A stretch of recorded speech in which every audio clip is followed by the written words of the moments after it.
Overwhelm rarely announces itself. It doesn't knock, it doesn't interrupt, it doesn't demand attention. It accumulates. For Michael, it was built the way dust gathers in a house you live in every day, so gradually that you don't notice it, until one day the light hits just right and you see how thick it has become. Michael can't point to the moment it started. There was no breakdown, no crisis, no dramatic failure, just a steady layering of responsibility. A yes here, a concession there, another thing added to the mental list he carries everywhere. Michael learned early how to keep moving. He learned how to adjust, how to accommodate, how to take on just a little more. At first it felt responsible, then it felt necessary, eventually it felt inevitable. Michael doesn't remember choosing this pace. It just became the speed of his life. Morning comes too fast. Evenings end too quickly. Weekends blur into recovery zones that never quite restore him.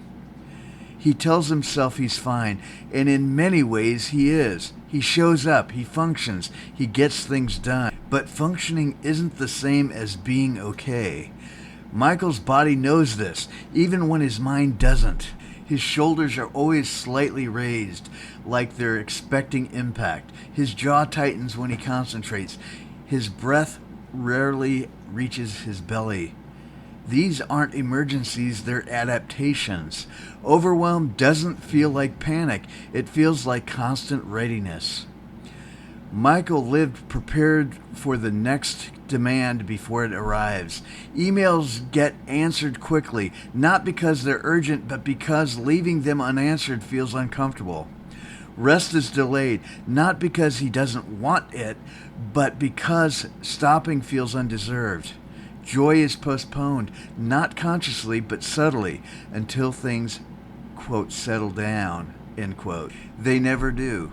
One evening, Michael sits in his car after work.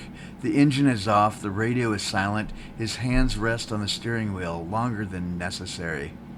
He isn't exhausted in the way sleep fixes. He's worn in a deeper place. Not burned out, not depressed, just full. Like his internal system has reached capacity, and in that stillness something unsettling rises, a realization he's been avoiding. I don't remember the last time I felt spacious. That word, spacious, lands heavily. Michael's life isn't falling apart, it's crowded. Crowded with expectations, crowded with self-management, crowded with unspoken belief that stopping would cost him something. Overwhelm isn't loud, it's dense. It compresses time, it narrows attention, it turns life into a series of responses instead of lived experience. Michael doesn't feel like he's failing, he feels like he's disappearing, slowly, politely, responsibly. And here's the part no one tells him.